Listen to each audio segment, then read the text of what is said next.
বাংলাদেশ দল ঘরের মাঠে একের পর এক সাফল্য পাচ্ছে, বড় দলগুলোকে হারিয়ে দিচ্ছে। আর একটা আলোচনা সারা বিশ্বেই হচ্ছে যে বাংলাদেশ দল এত সাফল্য পাচ্ছে ভালো উইকেটে, রহস্যটা কি? দেখুন, রহস্য সবাই বলেছে, বাংলাদেশের তারকারাও বলেছে, বাংলাদেশের বিশ্লেষকরা বলেছে, আমরাও আলোচনা করি, এবং যারা বাইরে থেকে খেলতে আসেন তারাও বলছেন যে বাংলাদেশের বোলাররা ভালো করছেন।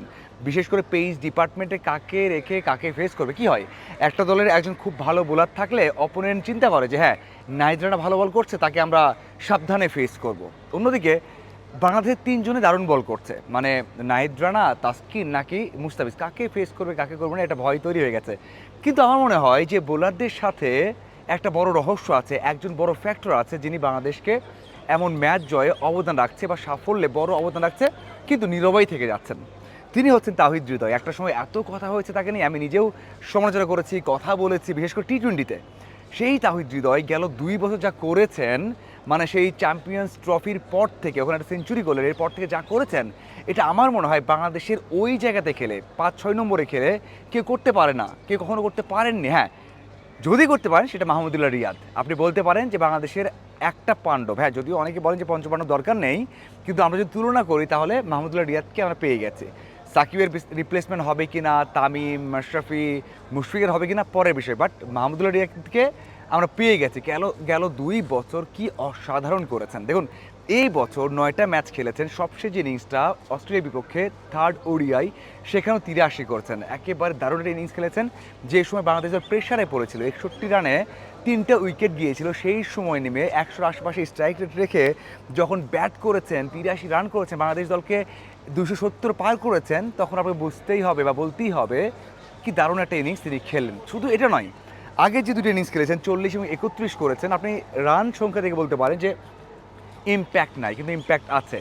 প্রথম ম্যাচে যখন বাংলাদেশ দল প্রেশারে পড়েছে, সেই সময়টাতে সৈকতকে সাথে নিয়ে একটা পার্টনারশিপ করেছেন, সেখানে 31 করেছেন, যদি অনেক স্লো খেলেছিলেন, 51 বলে 31 করেছিলেন। পরের ম্যাচে যখন বাংলাদেশ দল 192 রান চেস করছিল, 144 রানে 4টা উইকেট হারিয়েছিল, 5টা উইকেট হারিয়েছিল, মোসাদ্দেক আউট হয়ে গিয়েছিলেন, যখন মনে হচ্ছে যে বাংলাদেশ দল হেরে যাবে, সেই সময় তাহিদ হৃদয় কিন্তু ম্যাচ জিতিয়েছেন। 40 করেছেন 55 বলে এবং ম্যাচ নিজে জিতিয়েছেন। এবং শেষ ম্যাচে যেটা বললাম 83 রান করেছেন, 100-র আশেপাশে স্ট্রাইক রেট রেখেছেন। এই 3 ম্যাচ শুধু নয়, এছাড়া এই বছরে একটা ম্যাচেও তিনি কিন্তু 20-এর নিচে আউট হন নেই। মানে প্রত্যেকটা ম্যাচে 20-এর উপর করেছেন, সর্বনিম্ন রান তার 28, মানে সর্বনিম্ন 30-এর উপর সবগুলোতে করেছেন, সর্বনিম্ন তার 28। এই বছর 9টা ম্যাচ খেলেছেন, 112 তার স্ট্রাইক রেট, 112 তার গড়। চিন্তা করে দেখুন, এই বছরে 9টা ম্যাচে 112-র উপর তার গড় এবং তার স্ট্রাইক রেটটা 87-র উপরে। কি দারুণ একটা বছর তিনি কাটাচ্ছেন। 112 তার গড়, আবারও বললাম, মানে এটা এক কথায় অসাধারণ। এই যে আমরা বললাম যে বোলাররা ভালো করছেন, হয়তো ওপেনাররা, তামিম যদি 5 ম্যাচে একটা 50 করেন, 7 ম্যাচে একটা 80 রানের ইনিংস খেলেন, আমরা অনেক বেশি রং দিয়ে কথা বলে, আমরা নিজেই বলি হ্যাঁ রং দিয়ে নয়, ডিজার্ভ করেন, কিন্তু তার থেকে বেশি আমার মনে হয় তাহিদ হৃদয় ডিজার্ভ করে। শুধু এই বছর নয়, আগের বছর যেটা হয়েছে সেখানে কিন্তু দারুণ করেছেন। সেখানে 11 ম্যাচে করেছিলেন 35 গড়ে, 577টা বল ফেস করে করেছিলেন 388 রান, তার গড় ছিল 35 এবং 67 তার স্ট্রাইক রেট ছিল, কারণ ওই রোলে হয়তো ম্যাচ করতে পারছিলেন না, একটু স্লো খেলেছেন। হ্যাঁ, সেখানে ইম্প্যাক্ট কম ছিল, সেখান থেকে এই বছরের ইম্প্যাক্টটা আরও বেশি। শিখেছেন, একেবারে অভ্যস্ত হয়ে গেছেন। আমার মনে হয় এটা তার কাজে লেগেছে এবং এই জায়গাতে আমার মনে হয় আর কেউই নেই।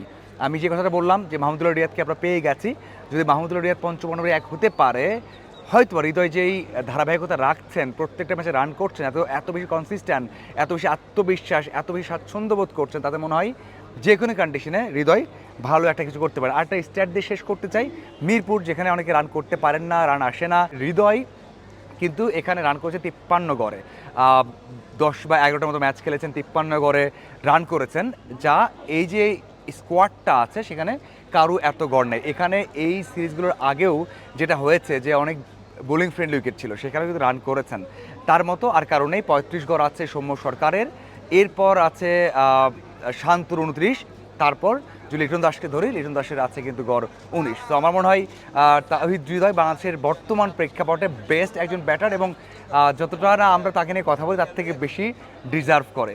আপনার কি মনে হয় অবশ্যই জানাবেন। ধন্যবাদ সবাইকে।